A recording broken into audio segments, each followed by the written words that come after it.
Hello mga katsumi-maki. So karon na karon sa Bohol Sea Resort diri sa Panglao, Bohol. Okay, so mag-seminar may karon no sa among GAD. Okay, so mo niyang resort no. Then mo ni siya ang ilang function hall.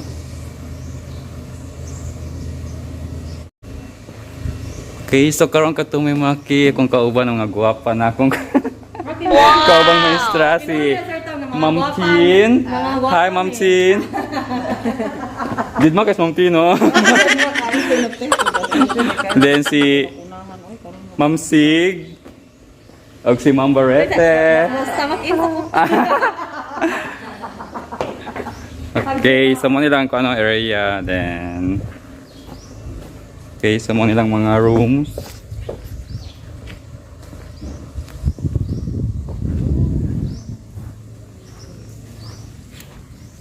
Okay, sa mo po nilang swimming pool. Wow! Okay.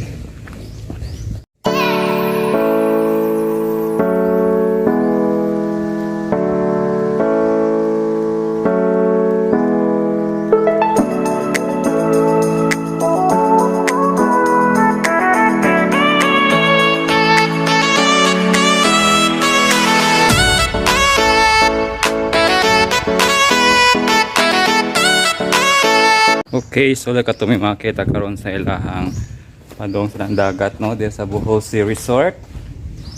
Okay, so tanawon ilahang beach. Okay.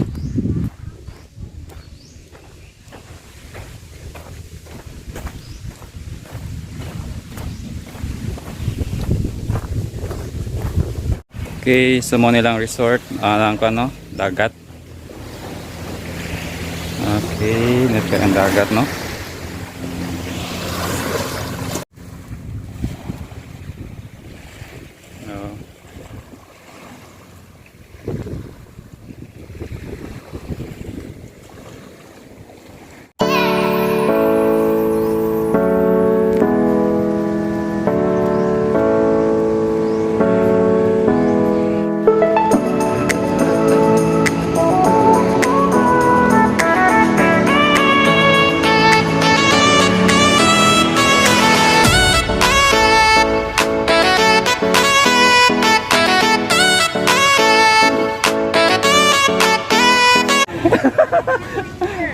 Okay, so like ato may maki, so muna yung mga kauban, no? Okay, sa Kugon High School evening class, okay? Muna yung principal. So yung ma'am, okay, welcome to my resort. Wow! Okay, so muna si Ma'am Dolor. Okay. Si Ma'am Perot, okay, welcome mga madam. Okay. So welcome, ma'am. Ay, vlog, ma'am. Okay, sa Ma'am Donna. Bohol Sea? Yes, ma'am. Bohol Sea, kuno. Okay, welcome. Good morning, ma'am. Thank you. Feel free. Okay, dito lang mo, ma'am. Welcome, Bohol Sea. Okay, hi, ga. Okay, ano mga gwapang teachers sa kuan. Hello, ma'am. Welcome to my guys! Okay. So, good morning, mga madam. Hi, Ma'am Sunat. Oh, come. Hi, sir. Okay, so hello ma'am. Okay, welcome to welcome sir, welcome ma'am. Okay, welcome ma'am. Sir Dalion. Hi, good morning! Hello, day ma'am. Okay, good morning mga sir. Morning. Sir. Ako youngest teacher! Sir, morning sir. Ikaw sir, morning sir. First honor. Okay, muna yung mga gwapa sa Kugon High School ha. Hello mga ma'am, sir. Ang pinakalas, ang pinakagwapa. Mga naway mga kamadam. Nangita ko sa umsi. Okay, muna si Madam Fe Katsumi-maki, no? My best friend. Pinagwapa nga. The faculty Teacher. president. Okay.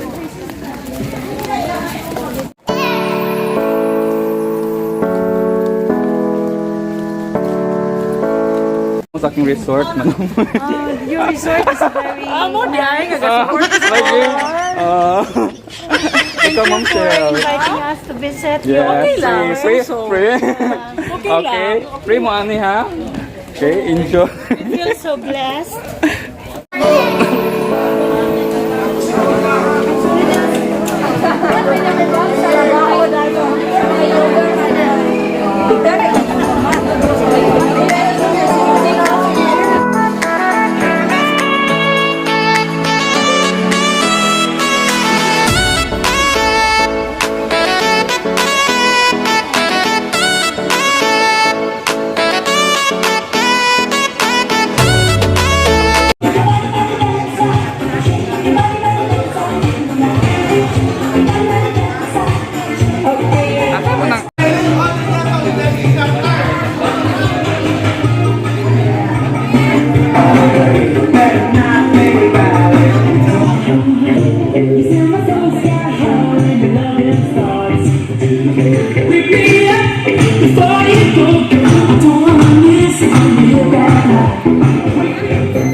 We want to check if everything. Then we have the dynamic breakdown teachers. Wait for favor. How about my senior high colleagues in there? Hi. Oh. And then we have our school principal, Ma'am Dolor. We have our head teacher, Sir Noel, and our administrative assistants in here. And then I guess there are a few of us is not here, so we'll just be waiting for them. Able to come at the time for Gender Development Seminar today. Thank you also for the safety and protection that you granted us as we travel virtually to this place. And Lord, despite your goodness and for your sins, we humbly ask for forgiveness for the mistakes that we have done.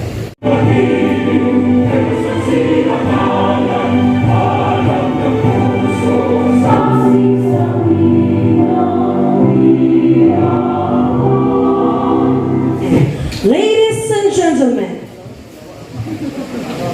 a very good morning once again, and welcome to our Gender Development Center, which bears the theme, Atiman, a post-COVID care guide for teachers and students. Our seminar for today would surely give us a lot of learning, and I'm also very happy to be accompanied by my co-MC, which is a beauteous lady, Mrs. Cheris May Pinales. Good morning, Ma'am May. See today's event with you as well. And welcome once again to this Gender and Development Seminar. We hope you will find the program we have lined up for you to be fruitful and engaging. To kick off this morning program, we are pleased to have to welcome us all. Thank you, beautiful ladies. Good morning, everyone. So, how's your morning? Enjoying the time? Yes. Okay, so finally, this gender development seminar. So, I think it's almost 2 years, no? Our day and extend our Teachers' Day. I hope it will be a memorable and fruitful one. Welcome to this Gender and Development Seminar. Wow, our TLE Master Teacher 1.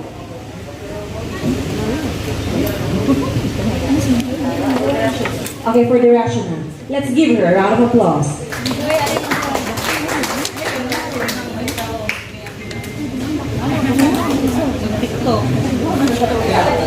My due respect to the administration headed by Ma'am Dolorda Hub and Sir Yundol Barol, colleagues, and all who are here.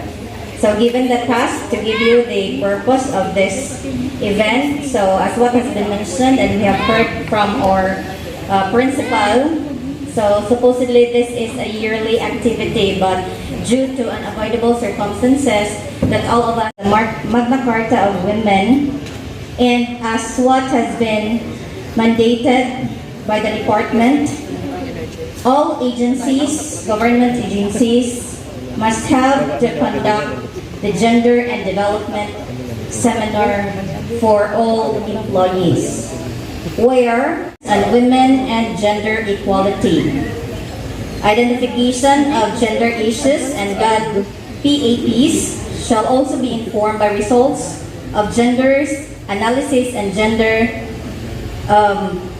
audit. Thank you, and God bless us all. Staying, enjoying each other's company. God bless. Ma'am.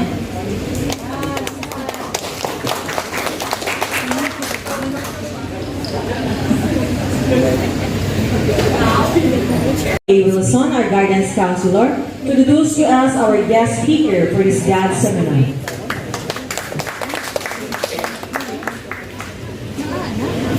Once again, a nice morning to everyone. So, as we are all here gathered as a family of Pogon High School evening class, we are all present. We give our time to be part of this GAD gender activity for this annual celebration. So, allow me to introduce to you our guest speaker for today that will give us some meaningful insights about our theme, a post-COVID care guide for self and the students. So, she is a well-versed, knowledgeable person in terms of psychology and in guidance counseling. She was a college instructor, a psychometrician, and a guidance counselor in Holy Name University and in Bohol Island State University. She also gave a pride to Boholanos because she licensure examination for registered psychology. I know, so proud ko ka ng mga Boholano nga kuan nga taga Bohol ang nagtakuan at the time.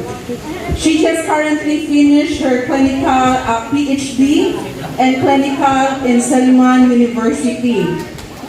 She also finished her master's in guidance and counseling in Cebu Normal University. She was a graduate of Koyo, or she is one of the jewel in Bohol Island for being very active, productive, and young, empowered woman.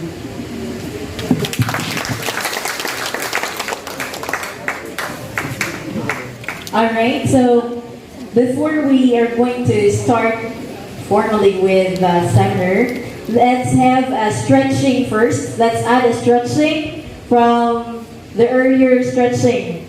So let's have a morning energizer with Mr. Vincent Mark P. Ranay.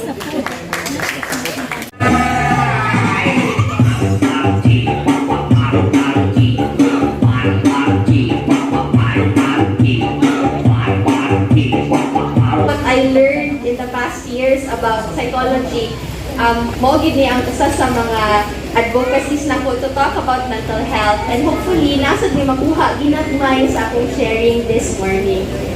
So, it's common sense because basically it's COVID-19 that has spurred and initiated a lot of changes in our lives. So, 2020, I think you can remember it very well when it was March, nag-lockdown ta.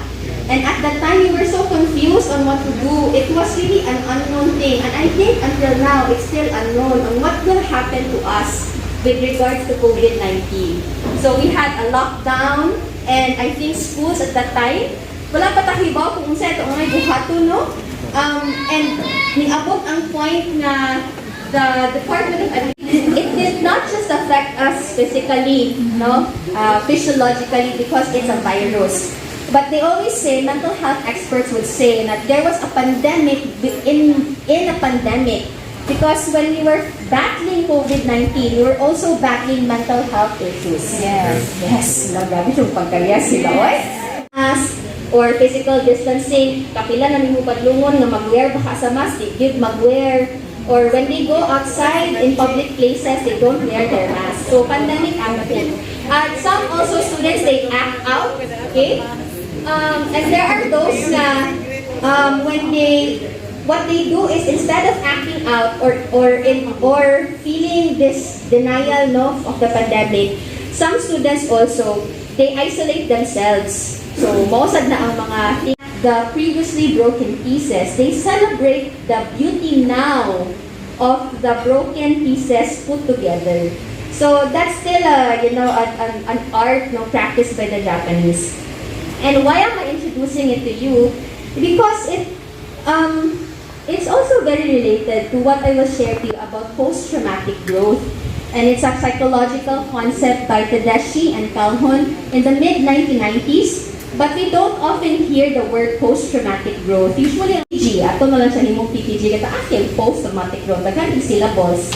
PTG, okay? There are 5 domains of PTG, and the first domain here is personal strength, okay? When you say personal strength, ang iyahang murag ka ng upuan pa na murag moto niya, or sama na siya diha, is I can, okay? Personal strength is when you are able to identify your weaknesses and also your strengths, and able to handle distress because you are, you know yourself very well. Relationships. And ang kanang phrase ani is I cherish. Because usually when we go through trauma, we usually lose someone. Okay? It could be a very close relationship, or it could be that other relationships na to, they don't really understand what we're going through. So they avoid us, or they avoid interacting with us because they can't understand us. So mo na nga, they will sever some ties, no? So some deeper relationships form, and then while we lose other relationships as well. So that's if ang person nasa close relationship. Another domain is when the person has greater appreciation of life. I think, no? And I like this. What can break us open can also open us more to life. Nga siguro maybe you have I have experienced this personally during the pandemic. Na pre-COVID, paspas yung kinabuhi. No, murag hala, lakaw diri, lakaw dito. At work, post-trauma is when the person has actually realized new possibilities in life. I dream. Out of loss, there can be gain. Okay? Yes, we may have lost our business, but we found something else to do. Nagka-apo day ko. Something like that. So, nalingaw na ko sa mga apo. Yeah, bahala pa akong business sa online selling. Kanana po ko ilaay, ikalingawan, karoon ako mga chikiting. Na kanina bang mga apo kay mas, kung mga lola na daw, mga lolo, mas pinangga pa daw nila ilang mga apo kaysa sa mga anak. Pinuhot, ma'am.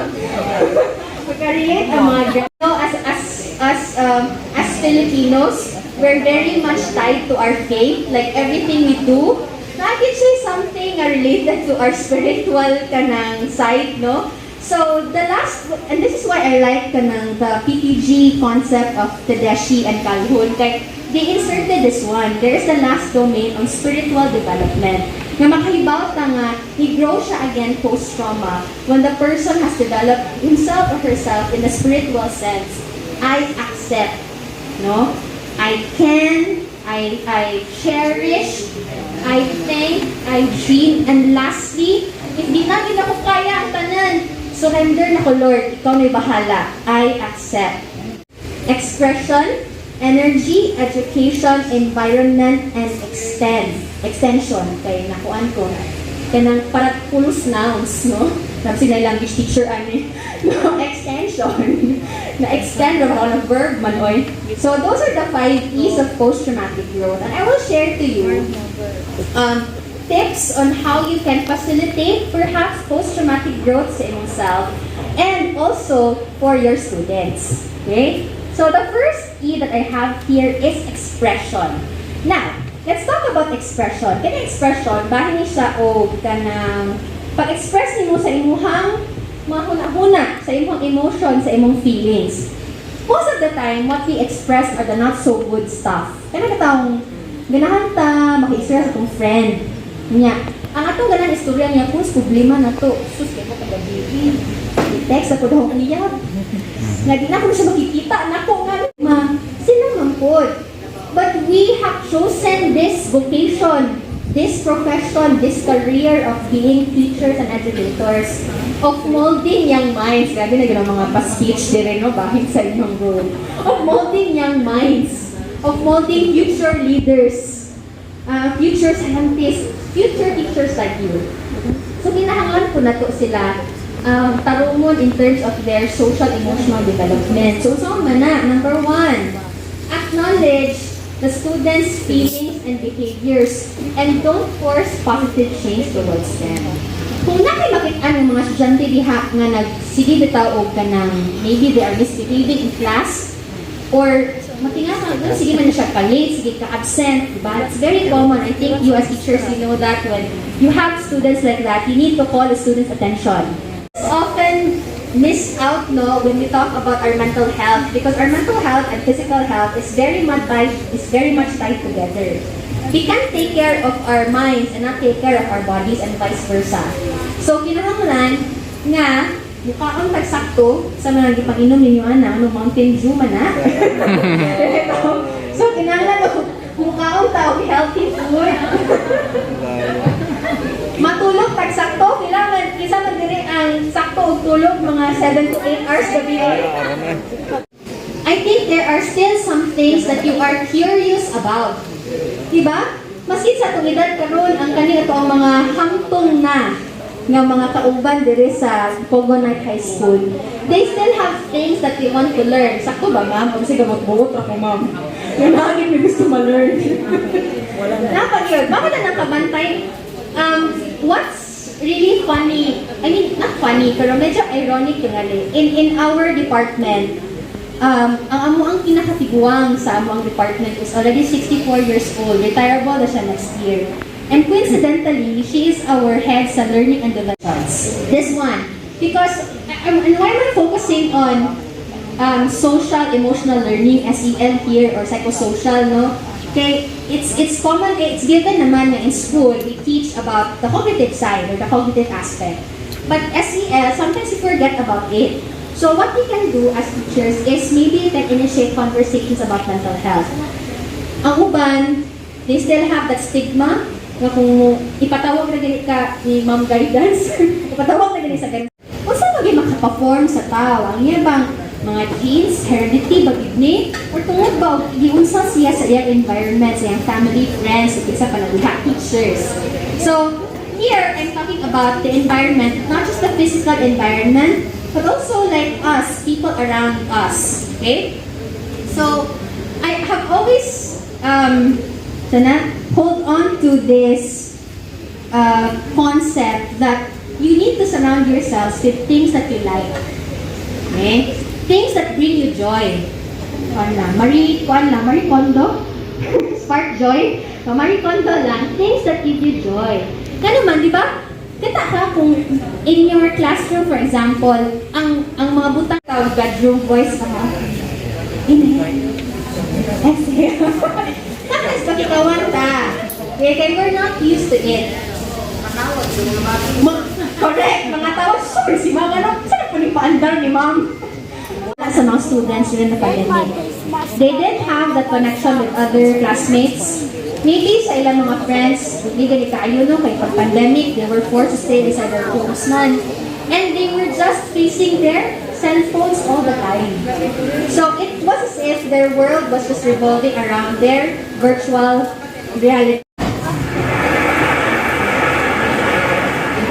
I have spent my entire life either at the schoolhouse, on the way to the schoolhouse, or talking about what happened in the schoolhouse. Both my parents were educators. My maternal grandparents were educators. And for the past 40 years, I've done the same thing. And so needless to say, over those years, I've had a chance to look at education reforms from a lot of perspectives. Some of those reforms have been good, some of them have been not so good. And we know why kids drop out. We know why kids don't learn.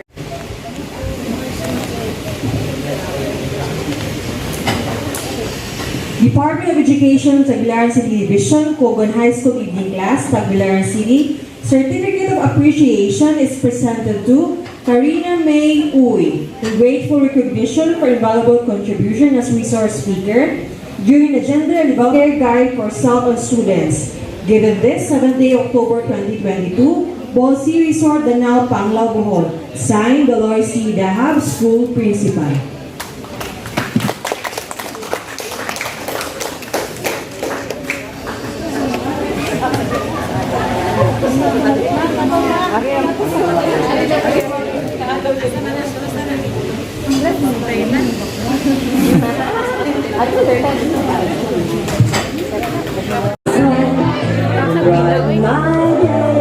Video na mo. Asa?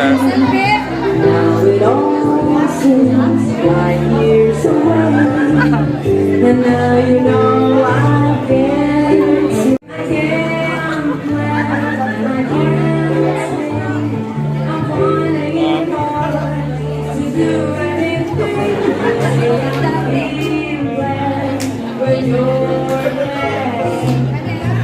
Sir Tom.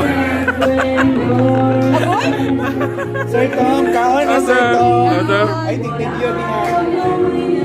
Asa? Asa?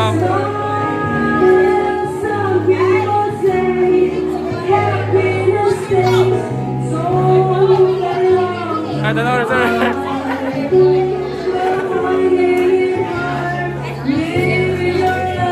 Pinagbabaw. Upload that. Ay,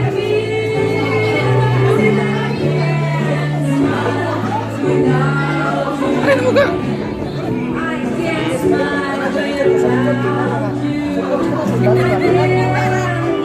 Alin.